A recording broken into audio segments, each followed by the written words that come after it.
வெறும் வயித்துல தயவு செஞ்சு இந்த ஃப்ரூட்ஸ்லாம் சாப்பிட்றாதீங்க. முதல் விஷயம் என்னன்னா, சிட்ரஸ் ஃப்ரூட்ஸ், சாத்துக்குடியா இருக்கட்டும், ஆரஞ்சா இருக்கட்டும், லெமனா இருக்கட்டும், இது எல்லாமே நல்ல விஷயம் தான். ஆனா நீங்க வெறும் வயித்துல இதை சாப்பிட்றப்போ அசிடிட்டியை இன்க்ரீஸ் பண்றதுக்கு ரொம்ப சான்சஸ் இருக்கு. ஸோ சிட்ரஸ் ஃப்ரூட்ஸை நீங்க மார்னிங் எந்திரிச்சோடனே அவாய்ட் பண்ணிக்கோங்க. ரெண்டாவது விஷயம் என்னன்னா, ஹை சுகர் ஃபுட்ஸ். அதிக சுகர் இருக்க ஃபுட்ஸை எம்டி ஸ்டொமக்ல எடுக்கிறத அவாய்ட் பண்ணிக்கோங்க. இது என்ன பண்ணும்னா, பிளட் சுகர் லெவலை பயங்கரமா ஸ்பைக் பண்ணிரும்.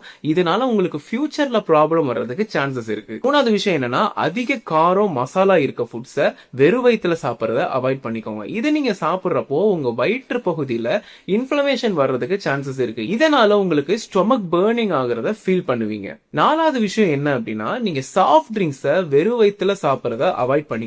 ஏன்னா இது உங்க அசிடிட்டி லெவலை பயங்கரமா இன்க்ரீஸ் பண்ணிரும். அஞ்சாவது முக்கியமான விஷயம், நீங்க ஸ்ட்ராங்கா காஃபி டீ வெறும் வயித்துல சாப்பிட்றத அவாய்ட் பண்ணிக்கோங்க. அதிக கெஃபைன்மே நீங்க வெறும் வயித்துல சாப்பிட்றப்போ டைஜஸ்டிவ் இஷ்யூஸை காஸ் பண்றதுக்கு ரொம்ப சான்சஸ் இருக்கு. சோ நான் சொன்ன ஃபுட்ஸ் எல்லாம் வெறும் வயித்துல சாப்பிட்றத அவாய்ட் பண்ணிக்கோங்க.